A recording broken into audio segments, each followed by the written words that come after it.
Hello there, guys, and welcome back to 100% Chelsea Live. And there's a lot to talk about today. Obviously, the game yesterday, Chelsea won, Manchester United 0. The whole David Luiz, Antonio Conte situation, David Luiz completely left out of the squad. And today, we got some good news. In Emenalo, Michael Emenalo quitting Chelsea as the technical director. Yes. Obviously, as you could see, Brandon is with me. Hello. Hi, I'm eating McDonald's as well. Food. Yeah, you play football, to be fair. So yeah, great diet. Yeah. I'm a bit jealous, to be fair. But yeah, so that's basically it. Do you want to say anything to start the thing off with? Or? I'm so fucking happy that Mike and Emenalo has left and we beat Manchester United 1-0. Yeah, you just speak for a second so I can tweet this shit out. Okay, so, oh God, you've left me in the spotlight now. Sorry. He deserved the win. I personally think that formation suits us so much better than the 3-4-3. I think having three midfielders and giving Fabregas the chance to free roam suits us so much more. He was man of the match yesterday from Sky Sports. It was a questionable one. I didn't really think he played as amazingly, but he played well, especially compared to how he's been playing recently. Christensen played really well, is a bright spark there. Cahill didn't put a foot wrong. Good, because that silences his haters, and I've been helping him out over the past few weeks. And he has just backed up my point completely there. And Azpilicueta back to his normal position at right centre-back, played really well. Zappacosta, he could have played a slightly better, but, you know, he tried to get some crosses in. Hazard did really well, ran the game again, like he likes to do so much. When he gets the ball, he runs the game. Morata was fantastic. I mean, I was thinking as well yesterday that the impact that Morata had on the game compared to Lukaku, Morata was everywhere. Morata dropped in deep to get the ball, laid it off, and was making those runs. He dropped in deep, got the ball, and ran with it. Lukaku dropped in deep, but couldn't get that ball because we have that Kante and Bakayoko solid partnership in the middle. They cut out everything. And if they don't, we have one of the defenders on his tail straight away. All I can remember is him having one shot, and it was a decent shot and tested Courtois. But the stats say he had no touches in our penalty area the whole game. That is ridiculous for a striker. That's ridiculous. Bad. But not just from him, to be fair, from the whole team, because obviously as a striker you need service as well. But yeah, I mean, I basically agree with everything you've said. The only thing that I'm not too sure about, was Morata great or was he good? Because he probably should have scored at least one, if not two goals. Oh yeah, towards the end, he was just getting a bit greedy, wasn't he? Yeah, well, he wouldn't say the last one was greedy. It was just poor. Like, what is he doing step overs for? Just I know. Put it in. Like, I mean, it didn't matter at the end. And, you know, I don't want to be hearing people, oh, you're so negative all the time. But, you know, we're here to review the game, aren't we? And, you know, should have scored that. But, yeah, no, I completely agree. With the lineup as well, obviously, Conte said it after the game as well, that we had problems at the start. We couldn't play three midfielders because we didn't have them. Yes, we could put David Luiz in there. But, you know, there was just, you know, a solution rather than an option, if you will. And now Conte has that option, and even to bring Drinkwater on as basically a fourth midfielder. And you can see what a difference it makes. And I think as much as Fabregas was very good, and obviously what a difference Kante makes, we all know that. But I think the player that impressed me most compared to the last few weeks was Bakayoko, because you could see he's not a DM. He's not a DM where he had to play in a midfield two next to Fabregas, what he had to do, because Fabregas is even less of a DM. But Bakayoko is a box-to-box midfielder. The guy is incredible. Yeah. Like, his finishing, okay, isn't good yet. But he's 22, 23, whatever. He can work on that. If he can get his finishing sorted, we can be looking at another Yaya Toure or Frank Lampard. He's so strong, so fast, so energetic, because yesterday he looked also a lot better on the ball itself. Like, he didn't give it away constantly like he did away in Rome. Everything was just so much better. Obviously, the defense was as well, like you said, Cahill, Christensen. Although Christensen, I think out of the three centre-backs, he was probably the poorest one. Still very good. That's what I would have said, yeah. Yeah, but obviously he was the central one, so he was basically the one constantly up against Lukaku, against his physique, so probably had the toughest job of the day, you could argue. Yeah. But still obviously had a very good game as well. Yeah, I mean, I was very impressed by the whole performance. I didn't expect for us to be that good.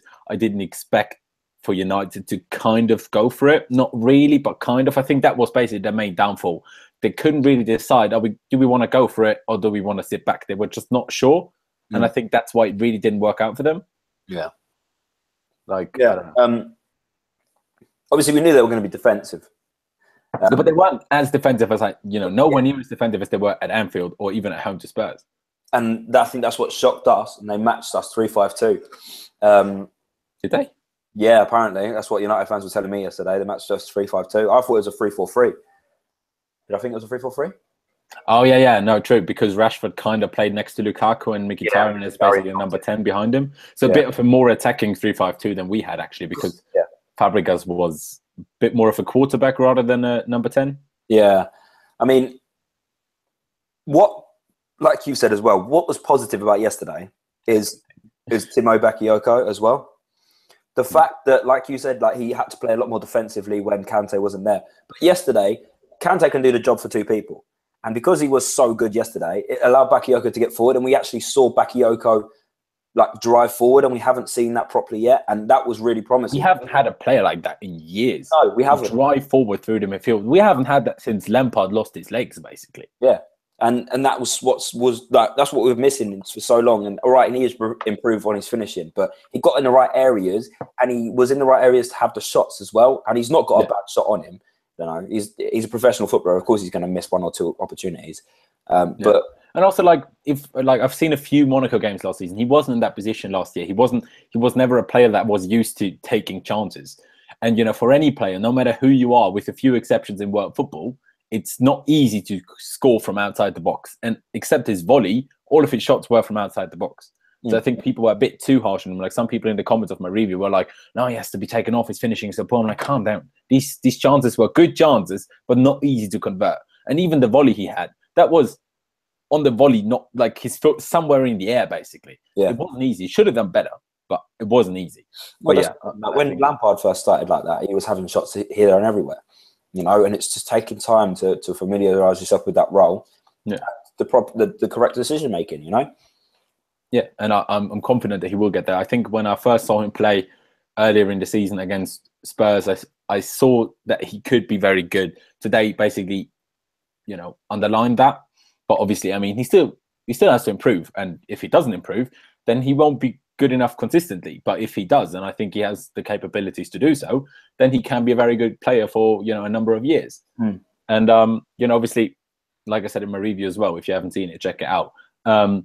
Plug. Everything was perfect in my opinion, except the finishing. But if you get a clean sheet and you get a goal somehow, be Michael Owen here, you're going to win the game. Because as much as it, of course, it would have felt even better if we would have smashed them 2-3, 4-0 again. But at the end of the day, what matters at the moment is 3 points. What always matters is 3 points, especially with City winning their games all the bloody time.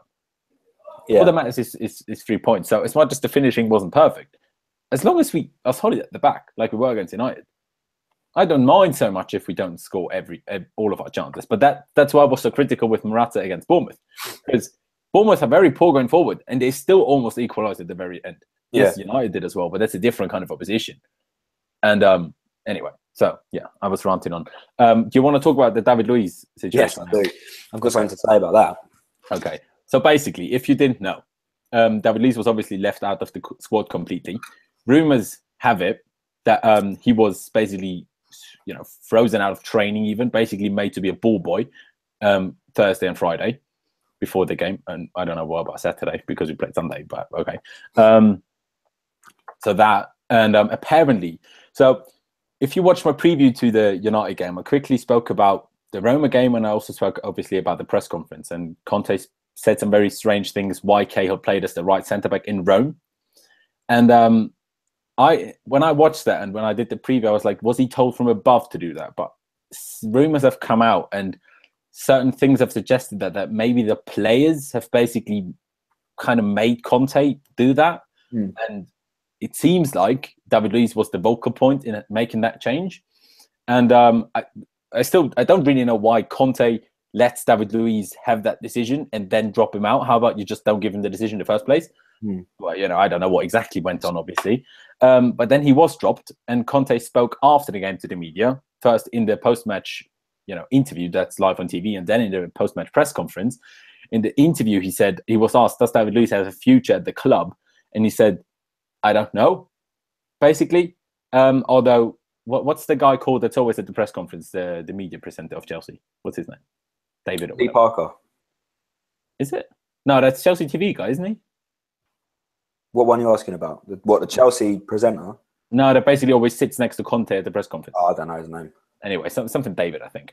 Or Dave, whatever. Anyway, that guy, he basically said maybe something got lost in translation for Conte with obviously the language barrier. I don't know. But what he did say, like I said, does David Luiz have a future at the club? And he said, I don't know. And then he said he has to work hard. He has to go with the others. And, you know, if it doesn't work hard enough, basically, he will be on the bench or on the stand. And he kind of just underlined that in the press conference as well. And I think his response was quite funny when, you know, he kept being asked about that by the journalists. And then he was like, you keep doubting my future at the club, but you always want to know about David Luiz's future. So do you care about futures or not? I mean, I think David Luiz has gotten away with murder this season, if you're putting it into perspective. Bit harsh, well, I think. All right, maybe it wasn't the right words to join, maybe that to say, but the way that people are treating Cahill, who is our captain, by the way, he's been maybe not our best defender, but he's been better than David Luiz this season. David Luiz has been the poorest defender this season for us. I think Azpilicueta has been the poorest defender. I don't know. I think it's too difficult to say one of them has been the poorest. I think very poor. None of them have been very good. Yeah. And I think arguably Cahill has been the best one out of them, although a lot of our viewers won't like that. Right. But I think the main problem was that as a unit, they just weren't very good. And last year, they were good as a unit. And maybe Conte put that down to David Luiz. The strange thing about this hasn't got anything to do with David Luiz underperforming. Nothing. Absolutely nothing. Because just 3 weeks ago, he said David Luiz is his best defender. So this has nothing to do with performances. Absolute bullshit. Even though Conte might have said that, he doesn't mean that. Because it doesn't change in 3 weeks from the best defender you have to the worst defender that you leave out. It don't change like that. Because even if he does underperform, Conte will still know he's still the best defender. You know, it's just a bad spell. Yeah. So, you know, it's nothing to do with the performance, what happened, in my opinion, anyway. No. Now, the question is, obviously, yes, we have Christensen to come in there. And we obviously have Rudiger as well. Then we obviously have Ampadu, who's both a centre mid and a centre back, but who's only 17. And has only been used at centre mid so far. But obviously, depending on where this story goes now, where does that leave us? Because we have so many games now. We basically have a game every 3 days from now until the middle of January, basically. Yes, football. Yeah, but fuck me, so many games. Obviously, with the getting through to the next round of Carabao Cup as well. You know, we play 20th of December, and then 16th before then 23rd Boxing Day, and then we have like 2 games in 2 days and whatever, which including Arsenal away. So there's a lot of big games coming up, and you know, as much as the defenders maybe don't, you know, the centre backs don't run as much as other players, I still think we're gonna need them. And that's before the transfer window starts. Yeah. So obviously David Luiz, I don't think is going out on international duty now because he hasn't been in the squad for the last 2 weeks. To be honest, I haven't checked if he has, but I doubt that. So maybe they can sort it out somehow. David Luiz seems like a nice guy. Like, I feel like, you know, maybe just you know, he got ahead of himself and will accept his mistake. I don't know. I hope so.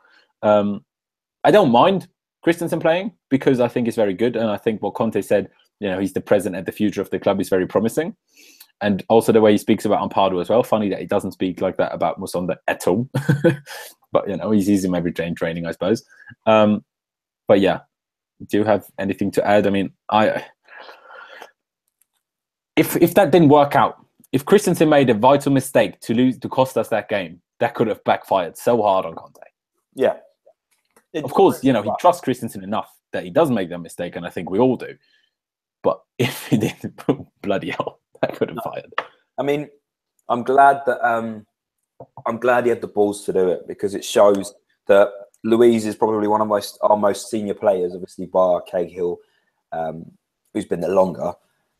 maybe bar a couple of other players as well. But all in all, David Luiz from his two. If you combine his two spells, he's except Cahill, who's been here the longest, hasn't he? Yeah, yeah, and that's what I mean. And he's Maybe a very Hazard must senior be. player. He's been there through a long, long time. And he is a big character. Yeah. How old is he? 29, 30, whatever? Around about that, 30, I think. Yeah, but he definitely got ahead of himself. He definitely thought that he, had been there longer. He deserves to have a say, which is fair enough. I mean, we say that we don't know exactly what happened. So everything we say now is obviously just of assuming what we've heard from the media. So, take that with a pinch of salt, obviously. Yeah. And so if it is, if he has come out and said something, he's obviously thought, well, I deserve a say in this. I've been here quite a long time. I've seen the club change over, blah, blah, blah. But, like I said, he's been one of our poorest defenders this season. Christensen came in and played better than Luiz had in the last few games that Luiz has played. And that's saying something. Is Luiz losing heart? Does Luiz, can he not kite it at the top level anymore? Because last year he was fantastic. What's changed in the period of a few months for Luiz to go from up here being the best defender in the Premier League down here to an average defender? I think it's a combination. I think if Conte was there, we wouldn't be speaking about David Luiz's poor performances. Because as Luiz is the central one, he's most affected by Conte not being there. I think maybe exploited him being out. Yeah. Maybe but obviously Conte not being there will exploit any team. Conte plays. Yeah, but maybe David Luiz wasn't as good last season. Maybe it was Conte covering up his mistakes because Conte had been injured last season. Like I said, I've not seen David Luiz make a massive error that cost us a goal. So I don't know why you're like, he was so bad. I don't really know where that comes from, to be honest. Like, and obviously we have different views of games and stuff, but I haven't seen that myself. I think it's just because you say Christensen has been so good. Christensen played against Spurs, but we sat back in that game. Even Cahill against Bayern Munich looked good. When you just defend, the defender can do that. But, there's different kinds of games. And David Luiz had to move into midfield. He did it against Spurs. He did it against Man City, I think, didn't he? Against Roma, he did anyway. Not sure what he did against Man City. No, I think against Man City he was centre-back. He did it against Roma. And, so Luiz played Man City. Luiz played Spurs in midfield. Luiz played Roma. Obviously, Christensen played in that as well. But I think Luiz still had the more difficult games, kind of, except other than compared to Christensen. And Christensen had the difficult game against Rome, where it was an open game. But he was arguably the worst player, like the worst defender that day, because, he let Dzeko go through twice to score that banger and to assist the other one, if I remember correctly. Not saying he could have done so much more about it, but I'm saying, if he's that much better than Luiz, maybe he should have dealt with that. I don't know. I just don't like slating Luiz now because I think I didn't think he has been that bad so far this season. But I don't mean to come across as slating him, but I think it's only fair for him to get the same criticism that Cahill gets if Cahill's been so supposedly worse than him this season, which he hasn't. Well, I think just neither of them deserve the criticism. No one deserves so much hate. Neither of them deserve so much hate. One has been there. Well, both of them together have been there a very, very long time. Cahill was our captain. If Azpilicueta wasn't as so good, Luiz would be our vice. Simple. Yeah, Luiz is basically the third captain. Yeah, and I think that no one should get the criticism that they get in the team to the point where it's Luiz out on social media or Cahill out or not my captain, Conte out. I hate on Willian a lot, but I only joke around a lot because I wind people up. Yeah. I admitted the other day when Willian came on against Roma, he added a lot more of attacking threat when we were on. When he had the ball in the last 10 minutes, we looked better going forward, and I admitted that. But so did he against Watford, didn't he? Yeah, I mean, he offers something good when he comes on. Willian, for me, is not a starter, in my opinion. I think he's more of an impact player. But that's my opinion, though. People think I'm wrong. But no one deserves the hate that they get on social media. It gets too much nowadays. One player... Especially with, when people started saying to Willian, join your mother and, it's ridiculous. If you're one of those people that has those views, then you really need to reconsider the fact... Go get in a bin. Well, that... I just like the term. That and the fact that they're actually a professional footballer getting paid hundreds of thousands of pounds, and you are sat at home watching them, put your life into perspective and think, come on, they're obviously good at what they do. And I don't mean to be offensive. I don't mean to be rude, but they are good players. They wouldn't be playing for Chelsea if they're not good players. They'd be cut out of the squad straight away. Obviously, there's better and there's worse, but they're still also level. Yeah, exactly. They're at Chelsea standard. Some of them may be borderline Chelsea standard, but they're Chelsea standard. So, you can't moan. So basically, we've spoken about what obviously how it affected the team, Christensen, Luiz, and what kind of happened. But what I quickly want to touch on is Conte is basically the first manager doing a long time at Chelsea. If you're not performing or you're not doing as you're told, you're out. And Conte is going with that strictly, as Mourinho possibly should have done with the likes of Ivanovic 2 years ago. Conte is going with that. Conte has the balls to actually do it. And as much as I like David Luiz a lot, I think he's a funny guy. I think he's a very good player as well. That you got to have balls to do that. It's not just someone. It's not, I don't know, Sabacosta or Moses or Alonso that haven't been around for that long. It's David Luiz, a fan favorite, a favorite by Roman Abramovich, a player that played in Munich. Don't forget. Yeah, you got to have balls as a manager to kick him out. And I think we have to give him credit for that in a sense. And I think, I've seen, who was it on Sky Sports when they spoke after the game? They said, arguably at Chelsea as a manager, you're going to get sacked anyway. And there's basically two ways to go about this. Are you going to get sacked your way, or you're going to get sacked playing the safe route and still get sacked anyway? So possibly, because hardly anyone has tried that, possibly this being strict and going his way will save him his job and basically impress the board and everyone so much that he's like, all right, let's just give the guy more of a chance, because if anyone, he will turn it around. Or will it just end in the same way anyway? But at least he's sticking to his principles and he can look himself in the eye, I suppose. Maybe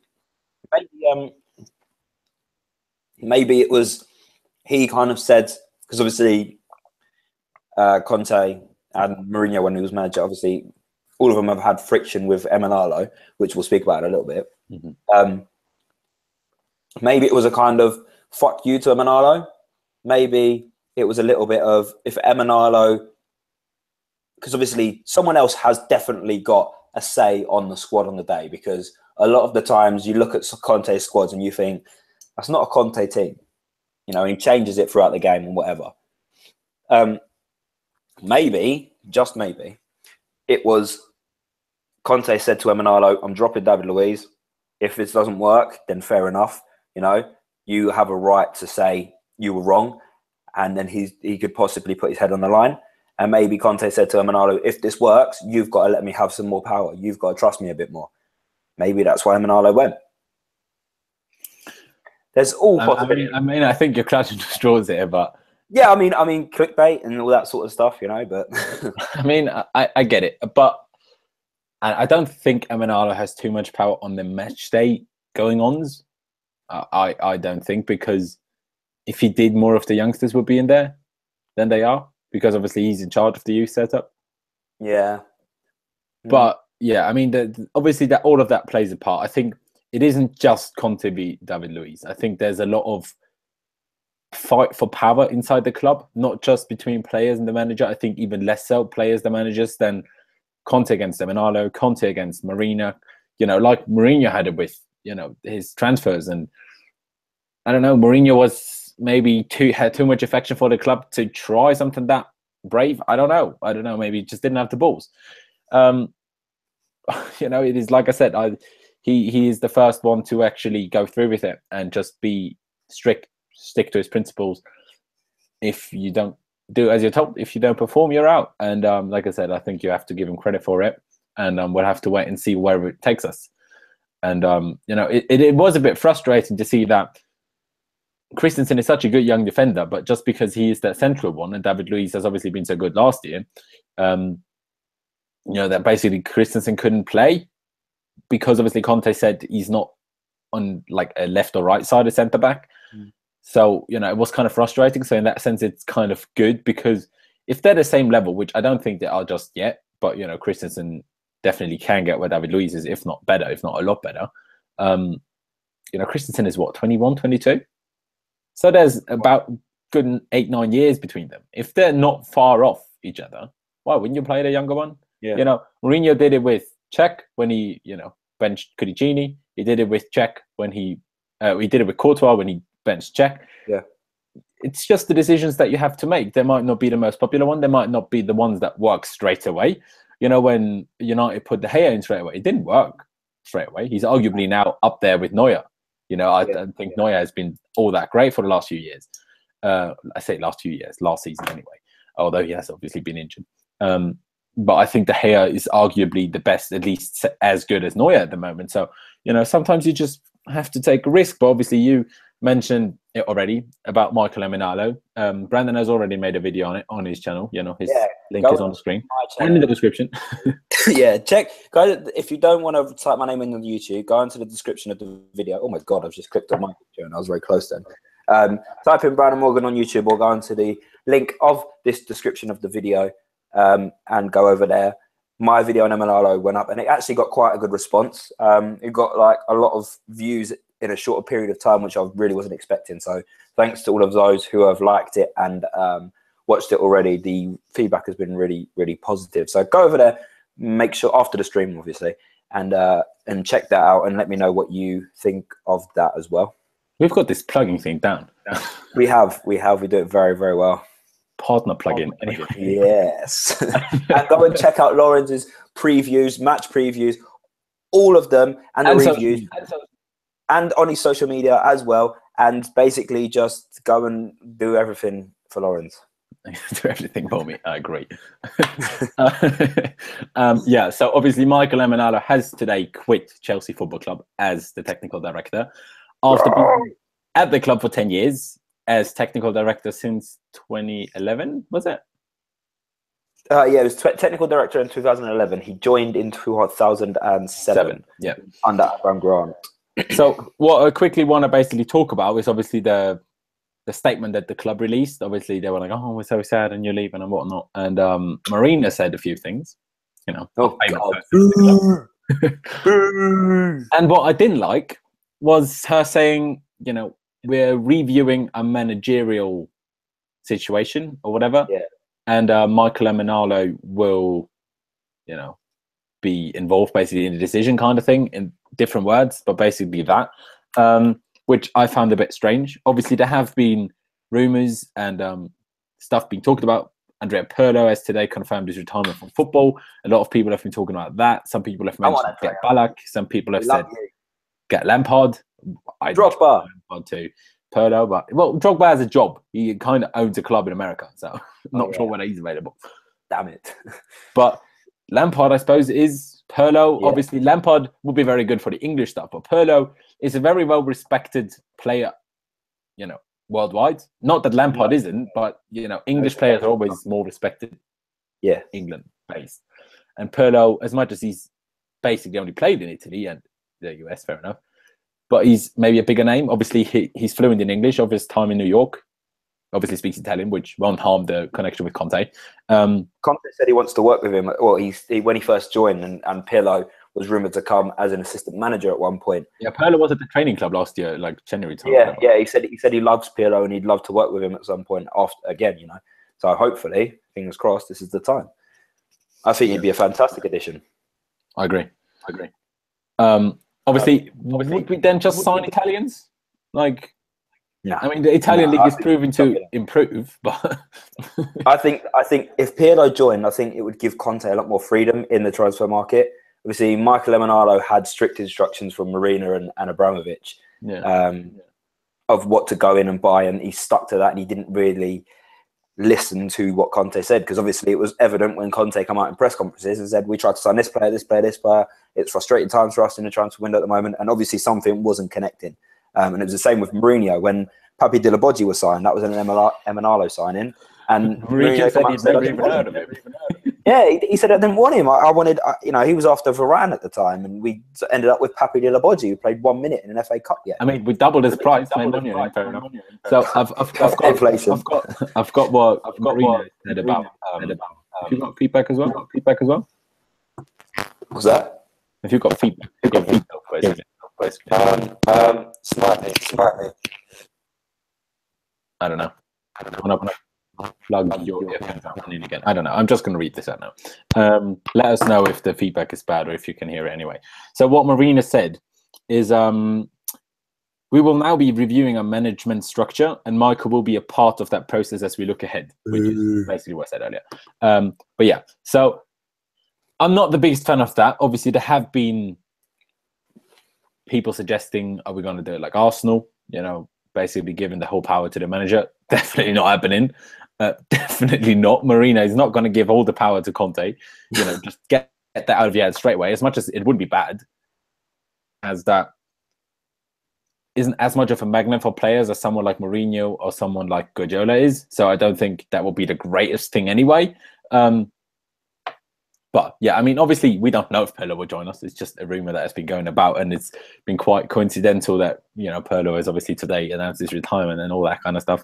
But obviously about Emenalo, the first when I heard it, obviously I was buzzing, just like you were, just like basically all of us were. But then I thought about it, because over the last summer, basically, I've kind of stepped my hate for Emenalo back a little bit and forced it towards Marina, because as much as Emenalo has done a lot of weird things and obviously has his influence in management as well, but he's mainly in charge of the youth stuff. So yes, maybe he's part of why Ruben Loftus-Cheek is loaned out, why Luis Baker keeps getting loaned out, why we send everyone to Vitesse. Like, how much? Like, Vitesse have more English players starting than Chelsea. Like, I mean, they do every week, basically. Yeah. You know, it's like he's part of that, but he's not the reason why we couldn't get Alexandro. He's not the reason why we couldn't get those top players. That's not him. That's Marina. And obviously Roman, if he says, no, we're not spending more than 50 million or whatever. Obviously, we don't know that. But I think Emenalo has been a problem. I think the main issue with Emenalo, rather than him making mistakes, is that he's always been too strong of a counterpart to the manager, and there's been too much of an issue going on inside the club. You know, Mourinho hates him and Conte hates him. There must be something wrong with Emenalo. Yeah. And, you know, he kicked out Ray Wilkins, which, poor Ray. I know, everyone loves him. He didn't kick him out himself, but he got kicked out for Emenalo. So, you know, I'm happy, but I think the main problem is still there. I personally think that he's got more say than all of us know in all of the transfer stuff, because he's the man that goes out and actually does the transfers. Marina, well, obviously he does all the scouting and stuff, but Marina's the one that gets all the contact details and gets the deal across the line, yeah. But I personally think that, you know, what he basically is, he's the middleman between Abramovich and Marina and Conte. And the communication between Emenalo, Conte, and Marina and Abramovich has not been there. I mean, have they not figured out how phones work yet? Clearly not. Clearly not. Bloody hell. I know, it's ridiculous. But the problem is because Marina and Abramovich have got so much more power than the head coach has. It's not even a manager, a head coach. Yeah. Emenalo is the one that's either delivering the message between them or getting the messages off of Conte to give to them. And that's where the communication is being broken down. And that's why Mourinho hated him as well. And maybe that is an issue as well. Maybe that's why both Conte and Mourinho hated him, because they feel like he's not getting their messages across to them higher ones as well as they should. Again, just use your phone and call Mourinho up yourself. I'm sure you have a number. But, you know. To be fair. But what I'm trying to say is, you know, he does the scouting, but has the scouting been bad? I mean, he identified Alexandro as a target if he did the scouting. You know, just as an example, you know, we're linked with great players. We're trying to sign great players. I know. And the thing is, a lot of these targets that we've had over the past summer, you look at them: Dries Mertens, Radja Nainggolan, Claudio Marchisio, Bonucci, Barzagli, Dani Alves. To be honest, I don't think those have much to do with Emenalo. I think that's mainly Conte, because why we all of a sudden go in Italy. That's what I'm saying. All of those players that we've seemed to be interested in and trying to make bids for have been Italian over the past, or in the Italian league over the past year. And that's why I think that Conte has had a lot of say in who he wants to try and sign. But the problem has been Emenalo, Marina and Abramovich coming coming together on the final saying of how much they're going in for. Do they really need them? Speaking to Conte about where he feels that the area of weaknesses in his squad. And that's where the big problem underlies, is that no one is talking to Conte or Mourinho at the time, and no one is asking him, look, who do you need? We'll go out and try and sign X, Y, and Z. Give us a 1, 2, and 3 of who you want. If we can't get him, we'll get someone else. If we can't get him, we'll try and get someone else. We are Chelsea Football Club. You'd expect to, like, the manager hand the board a list of, like, for each position that he wants a player for, give them a list of, I don't know, 5 players or whatever. Yeah. Try to get first one, didn't work. Get the second one, get the fourth one, get fifth one, whatever. You know, obviously, you obviously, arguably on anyone's list, the first one will be Messi. And the second one will be, I don't know, Sergio Ramos. You're not going to get these players. Let's be honest. But, you know, you're going to have to get someone off their list and not Papi Gilopoggi. Yeah. And I think mainly more than, you know, what will this change? Obviously, we will have to wait and see. Maybe, you know, we've been slating Emenalo for nothing and nothing will change and it will stay exactly the same. And we'll see that the main issue is obviously Mourinho. We'll have to wait and see. Obviously, we won't find out basically until the end of the next summer transfer window. Obviously, we'll have January, but January is always a bit weird. Then obviously it depends on who replaces him. Maybe it's some Russian geezer that we've never heard of. And that won't change anything then, I don't think. Yeah. You know, we don't know what if we don't appoint anyone. If we appoint Lampard, that's a completely different story. If we appoint Pirlo, if we appoint Pirlo, that has a lot more to do with Conte. You know, obviously Pirlo is a great player, but he's not any experience in being a technical director. So why would he get that job all of a sudden? So if he does, that's a lot to do with Conte, and that's a big support to Conte from the board if that happens, which is why I don't think it would happen. But could you argue that Conte is on the verge of winning that war inside the club that even Mourinho couldn't win? Sorry, what was that? I daydreamed. Do you think Conte is on the verge of winning that war inside the club that even Mourinho couldn't win? 100%. Because the main issue of the Mourinho era was the fact that he wasn't getting the players that he wanted, especially in his second spell. He wasn't getting the players that he wanted, you know. We were linked with the names like Pogba. Well, let's say in his second season, right? Because in the first season, he got Felipe Luis, Fabregas, and Costa. Well, yeah, understandable. Yeah, no. To be fair to Emenalo, he has got some big names. You know, he was one of the main driving forces in Hazard, in Courtois, in the fact that we got De Bruyne and Lukaku. Of course, they're not with us anymore, but you know, he got those players to the club. He got high-profile names, as Pliqueta for such a cheap price, £8 million at the time. Well, he wasn't a high-profile player then, was he? No, but it's good scouting. It's good scouting, yeah. Although I think he's just head of the scout. He's not the one traveling everywhere. Yeah, no, yeah. But he's just in charge of the he's sending these players out to these scouts out to places. But to be fair to him, he's not done a terrible job at Chelsea. What the problem is the fact that obviously there's been a lack of communication, like I've said about 3 or 4 times now, and that's why we are now sitting in the situation of saying, well, Conte's won the war that Mourinho obviously couldn't do, because Mourinho didn't force Emenalo out. Emenalo, in the end, forced Mourinho out again. Because I'm not sure whether he's won it yet. That's why I said, is he on the verge of winning it? It depends. It depends on the replacement of Emenalo a lot. Yeah, that and what happens in the next transfer window. It'd be complete. And how long Conte stays for. Yeah, it'd be completely funny and brilliant if we went out in January and signed Sanchez and Ozil from Arsenal. We just go out there and spend please, let's not sign Ozil.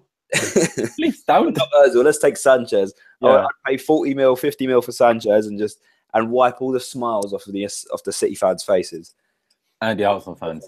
Just in one go. It'd be so funny. You know, just chuck out 150 million out there and just, you know, take anyway. The thing is that, like, I was saying this to, who was I saying it to? Louis and Lewis the other day.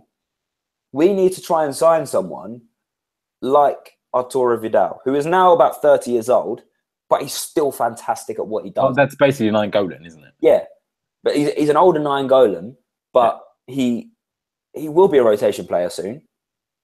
And he is a perfect rotation player because he doesn't lose what he does. He sits and holds fantastically well. He breaks up play fantastic. All right, he's not he's a box-to-box player as well, though. Sorry? He's a box-to-box player. Exactly. He does more than just sit and hold. All right, he doesn't run as much as Kante does because obviously he's older. But it'd be a fantastic signing because it would still show that we're interested in a high-profile player. And this is why I don't think it was going to happen, because he's 30 and we don't like signing older players. But it would be a really, really smart signing. I mean, Conte confirmed before we played Roma at home that we were after Nainggolan, basically, when we then instead signed Conte. How can we stop this, like, signing another good player instead of a different one? How about we just sign both? Can we start doing that for once? So we have basically depth, you know, that we can compete in multiple fronts. Because what a surprise that when we won the Champions League, we finished 6th. You know, it's not a surprise because except maybe in the first Mourinho spell and arguably the Ancelotti, Evan Grant, that kind of era. Ever since then, we've never had good enough squad depth. Yeah. I mean, in 2012, bloody Kalou came on in the Champions League final. And Malouda played in the FA Cup final. Who were great players, but not then anymore. Okay, Kalou actually scored the winner away at Benfica in the Champions League winning season. Baller!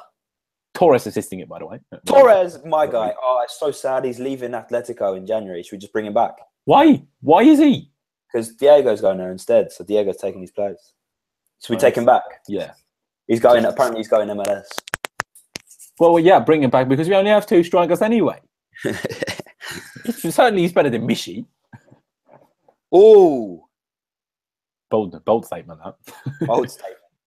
Anyway, but yeah, obviously, we've been talking about a lot. A lot of that is just guessing. A lot of that is just opinions. Obviously, we can look to the future. And obviously, there is the international break now with the playoffs for the World Cup. Obviously, in Europe, in which Andreas Christensen will be involved in which Zappacosta will be involved in, as I think Italy plays Sweden, Ireland played Denmark. To be honest, I don't remember the other games. But obviously, that's fairly important because we want our players to go to the World Cup, don't we? I mean, we don't really, but obviously because make them happy because they might as well. They probably just get injured there anyway. But you know, that's obviously on this week. And after that, obviously, the season starts again. Who are we playing after the international break? I don't even know. Is it West Brom away? God knows, but I'm scared for our squad. Yeah. I mean, at least we have Conte back now. Did you hear that Conte said he was playing with a little bit of fear after that injury? Imagine how good we'll be in 3-5-2 with Conte without fear. I just hope he doesn't get injured again because he is the man. Yeah, I think it's really good now that because he isn't part of the French squad. That he basically has the 2 weeks off now, almost. Fantastic. I think that's literally Bakayoko are off, aren't they? That's good. I'm glad. You know what? I feel for Bakayoko because he hasn't been called up since like February. But I'm glad because then he doesn't risk an injury. Yeah, we've now got West Brom away. Then we've got Karabag away, which you know, if we would have won in Rome and well, not hammered 3-0 instead, we could have just sent the kids there. But now all of them have to fly out there, and just 3 days later we're playing Liverpool away. Right. Well, I think that game's a big one for rotation, isn't it? That Karabag. No, but because Karabag have almost drawn it to Roma at home, they've drawn to Atletico home and away. That game won't be easy. No, it definitely won't be easy. But if we won the first game 6-0 with a slightly weaker squad, but hopefully they can do. Like I think that's a game for Ampadu, Drinkwater, Musonda to play in, because Ampadu was really, really good when he last played. Drinkwater's been fantastic since he came on. You know, he hasn't made a mistake since he's put on a Chelsea. Yeah, no, I agree that you can play Drinkwater. I'm not sure whether you play Kennedy and Musonda, to be honest. I'd play Musonda. I wouldn't play Kennedy. I don't know, because Kennedy's obviously another one that basically was involved in this whole being frozen out of the squad, basically, because, you know, Musonda and even Moses is injured, and someone else, I can't remember who it was, some player that's not involved a lot, was wearing the tracksuit at the game, and David Luiz and Kennedy were sat there in normal clothes. So that says a lot, because Kennedy apparently yawned while Conte was giving them an absolute bollocking after the Roma game. Really? Not a smart move, Kennedy. Not a smart move at all. What dickhead. That's what the rumour says. I mean, you can be tired, but just keep the yawn in. Like, when Conte's screaming at you lot, don't yawn. He's not going to go exactly. Well. Or put your hand over your mouth and do it. Do it discreetly. Don't just... The bloke has no common sense, does he? Yeah. No common sense. Yeah, it's a bit annoying. Anyway, so obviously that is that. And what time is it in Austria? Just 10:15. Just 1 hour time difference, mate. Anyway, so obviously that is going on. Then we play Liverpool. Yes, we have rotation, but like I said, arguably the Champions League now is more important, because if Atletico beat Roma, we can't afford to lose another game or not win another game. Like, it is massively important. We can't not send out Morata and Hazard. We have to at least bring them on. Yeah. So, and obviously that won't help us against Liverpool away. Arguably, like if without finishing against Liverpool, we'll struggle. If we start to finish, we can hammer them. Liverpool playing well as well, very well. Not against Spurs, they weren't. Well, yes, against West Ham, they were. Well, to be fair, actually, they didn't play that well. Oh, but that's just West Ham. That don't count. Yeah, that's true. That's true. No, but I think we stand a good chance of winning there if we play the right way. Just defend well against them, and then you always get chances against Liverpool. We need a similar team to what we put out against United to start against Liverpool. Yeah, I agree. Yeah, because that's our strongest team, hands down. I mean, obviously, it depends on what we do until then, but maybe put Drinkwater instead of Bakayoko just to be that bit more solid. I don't know, maybe. Yeah. I don't know whether to play Kante against Karabakh. No, I wouldn't. No. But then again, he hadn't been playing for 2 weeks, and some of those others would have been. Well, but, except mostly it's just friendlies this week. Because it's just anymore, so that's a bit different. Put out strong teams. Like England are stupid. They'll put out the strongest team and get one of them injured for their bloody. But I mean, yeah, it is difficult. Obviously, maybe Moses will be back by then. Hopefully, yeah, that will be good. I feel sorry for Zappacosta. He hasn't got the chance that he possibly deserved so far. But yeah, we'll have to wait and see what happens with Zappa. Maybe it was just a temporary replacement for Moses in case he got injured. Yeah. I mean, Meunier from PSG said he could have joined us in the last day, but he declined. Yeah, I remember that coming out on transfer deadline day, which was and we only signed 2 players. What was that? No, I think instead of him, we then signed Zappacosta because I like Zappacosta. I think he's quite good. Yeah, I agree, but he hasn't played any big games and performed massively well. No. Because he hasn't got the injury, fair enough, but obviously it's difficult to judge him. Just a quick one. I've seen about 20 comments asking this. There aren't any fan cams from yesterday because Louis and Lewis were filming them yesterday. I'm not sure whether Brandon's internet stopped or mine, so I'm just going to. They did 21 fan, so fair play to them for standing out for so long. And apologies to all of the ones that did wait around. There was basically a massive problem with the mic yesterday. And the audio just fizzled out from FanCam 1, which they're annoyed about. We're all annoyed about because we obviously want to give you guys the content and stuff. But yeah, there's no FanCams at the moment. If we do manage to salvage them, we'll try and put them out in some way, shape, or form. Either putting them in one big video or cutting and editing some of them to fit in videos or something like that. But we'll find a way if we're able to salvage them. But we're trying our best. Trust us. Yeah. So obviously, we'll just answer a few questions now, I suppose. Someone asked, did Emenalo quit for True? Which isn't perfect English, but you're forgiven. But yes, he did quit. He did quit. Emenalo's gone, so is transfer authority in control of Conte? No, definitely not. Obviously, we will find a replacement for Emenalo as the technical director until January. And obviously, there's still people scouting. And I still think Marina does the most of the negotiations. So if we've already started negotiations with, certain players for January, that is still down to Marina. Obviously, Conte as the manager can make calls if he has certain connections to players or their agents or their clubs or whatever. But in general, it's not down to him. There's some decent questions here. Brandon, what do you think about Goretzka being a long-term replacement for Fabregas? I also said the other day that he'd be a fantastic sign-in. I love him. He's a brilliant player. At the moment, we don't need that sort of player, but when Fabregas... Oh, no, you always need a player like Goretzka. He's so good. You can't have him and then have Fabregas, Kante and Bakayoko on the same team. It's so hard. But but it's not just I love Fabregas, but Fabregas would be out of the team in no time if we signed him. Goretzka is a fantastic player. Do you think the Emenalo resigning has anything to do with the meeting that Cobham reported earlier in the week, where press said it was about Conte's future? Wait, what? Read that out again? I can't see it.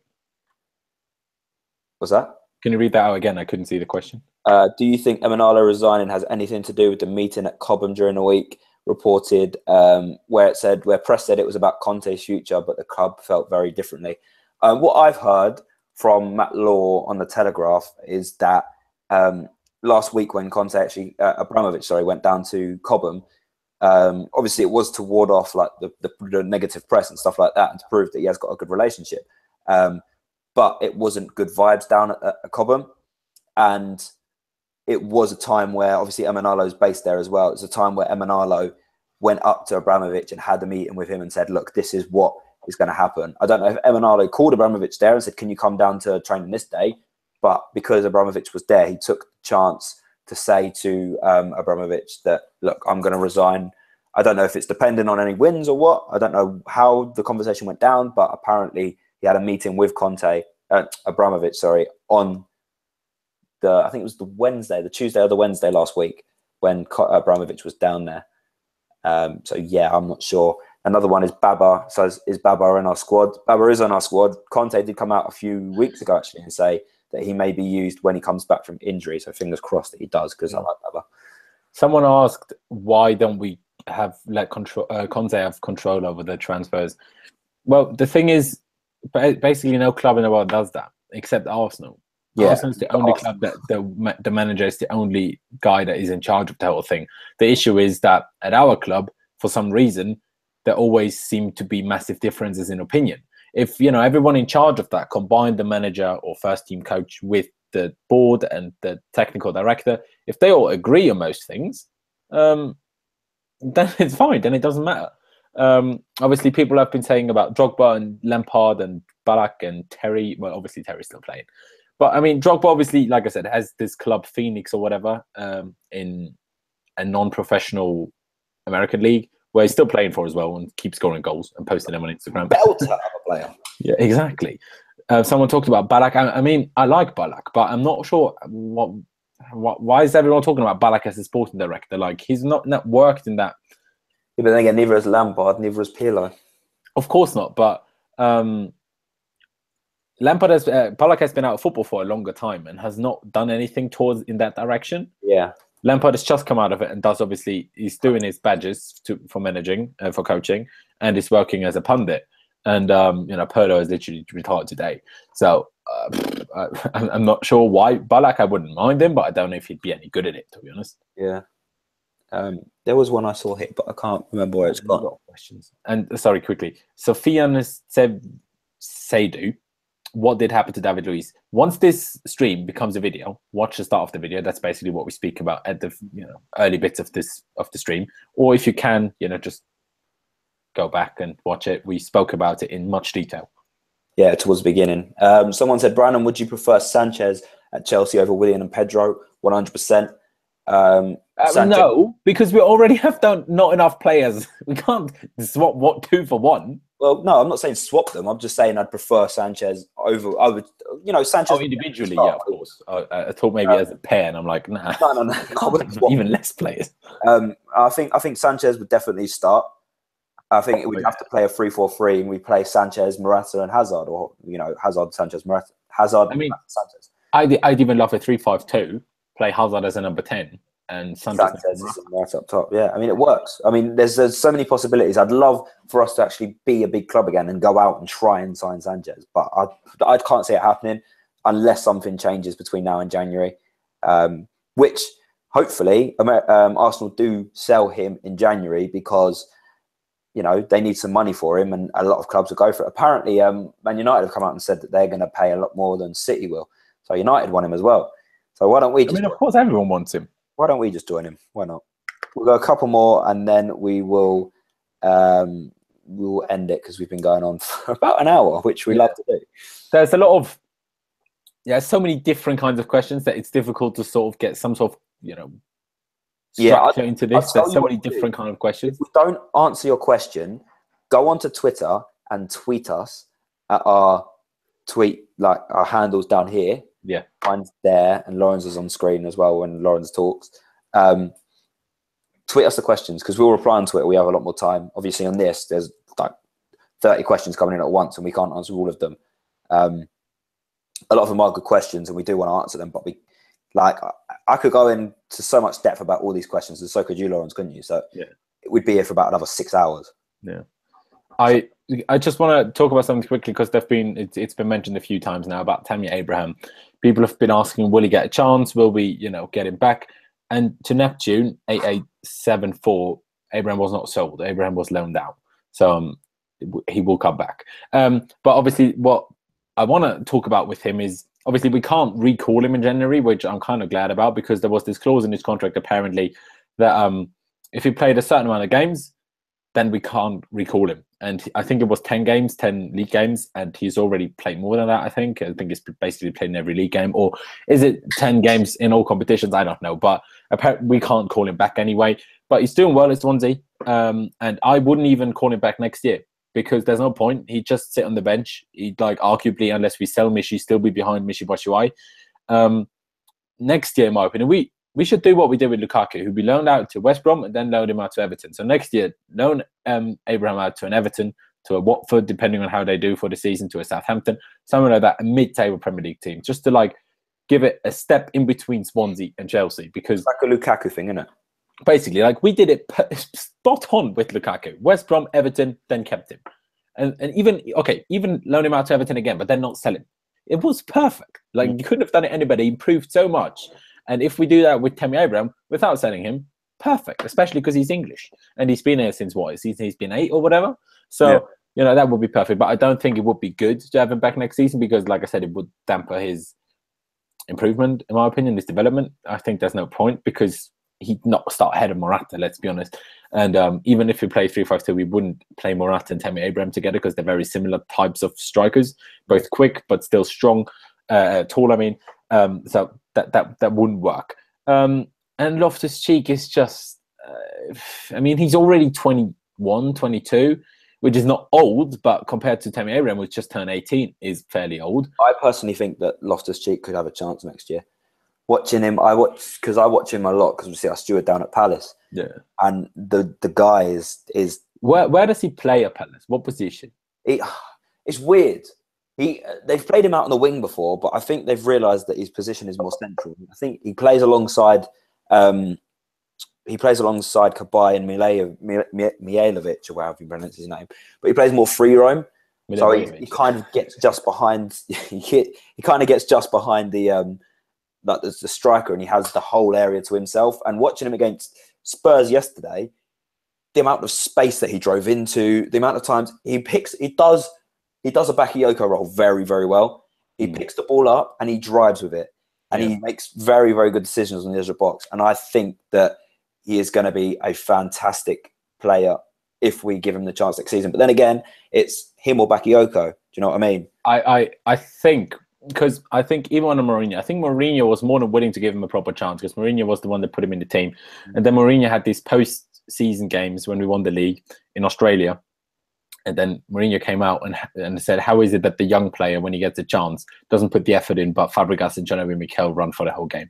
And I think that has been Loftus-Cheek's downfall, both under Mourinho and under Conte, why he's not being picked, because off the ball he's a bit lazy. So if he can work on that, if that improves at Palace, which I can't see happening under Hodgson, but if it does somehow, I think he could be a very, very good player. He has the physical attributes to perfectly suit the Premier League. He has the technical attributes to suit the Premier League.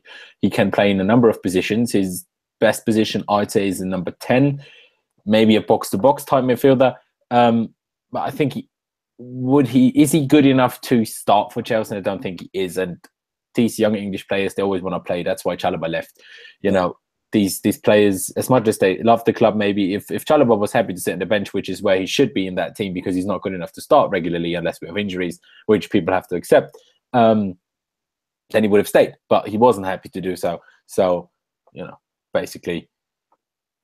Yeah, it's just a confusion of his position, wasn't there? And when Conte came in the first season, they played him as a centre forward and a striker. Yeah, I remember when I went to the pre-season tour in Austria of Chelsea, obviously when Conte joined last summer, and I was at the pre-season game, and at the time we were still playing the 4-4-2 or 4-2-4, basically, because we weren't, like, he obviously took time to even implement the 3 at the back or 5 at the back, and he literally played Batshuayi and Ruben Loftus-Cheek as strikers together. Once we then switched to the 3-4-3, when he did use Ruben Loftus-Cheek, which wasn't a lot, but when he did, he played him as the sort of left winger. Although Conte doesn't call it a 3-4-3, Conte calls it a 3-4-2-1. So, it's kind of, he actually says it's not 2 wingers, it's 2 number 10s, a left number 10 and a right number 10. in Conte's eyes anyway. But whichever way it is. So if you think about it that way, kind of makes sense to play Ruben Loftus-Cheek there. If you think about it as a winger, it doesn't make sense at all. Yeah. It just depends on how he performs for the rest of the season. He's played well so far, so hopefully he can keep it up. But again, though, isn't it a much too big of a step to go from Palace, who will more than likely get relegated, to Chelsea to actually play regularly? I don't think it is.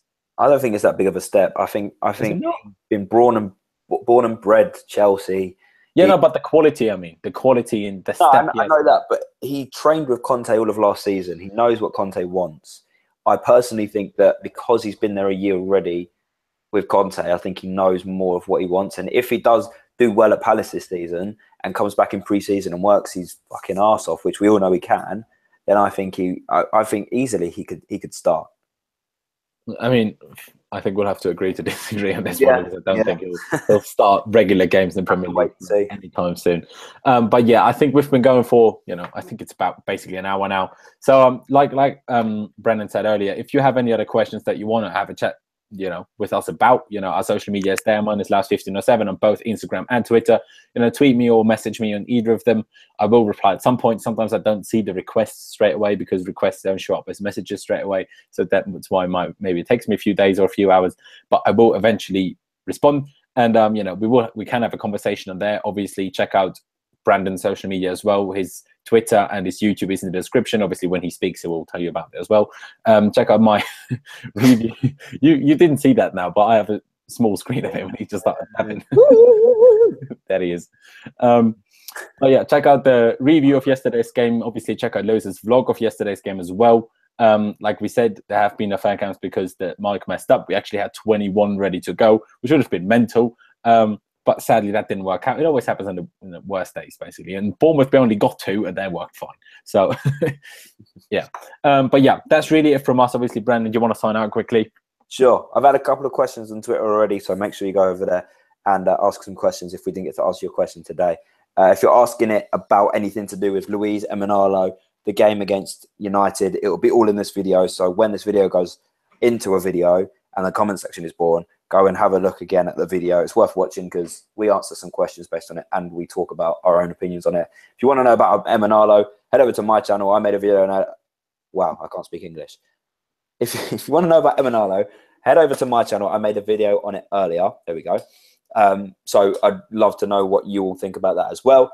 Like I said before, follow me on Twitter as well. Subscribe to my YouTube channel. We're trying to hit 600 as soon as possible. And we're trying to overtake Louis' channel as well. So yeah, help him overtake Louis' channel. right now.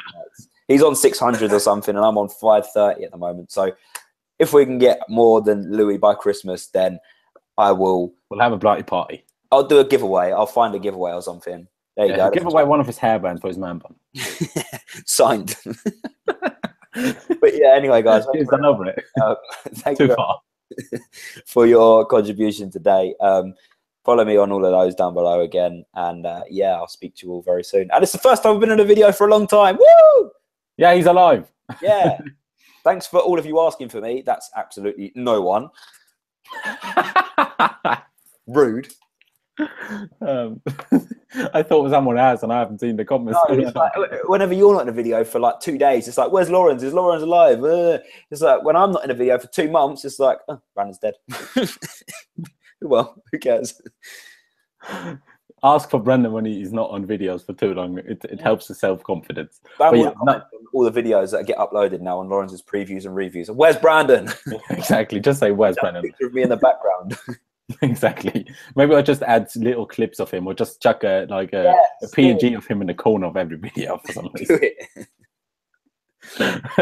But yeah, that has been it from us. I hope you have enjoyed the stream. Obviously, we have been on topic for most of it today, but obviously we do like to banter around and just, have a little conversation with you lot and, just us as well, because, these streams are just for fun. We take an hour of it. So, you can't just be on topic for the whole hour. So I hope you have enjoyed it. If you have, leave a like rating, obviously, whether this is a video now or you're watching the stream. We massively do appreciate that.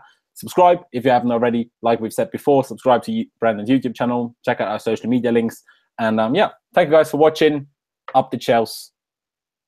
And we'll see you next time.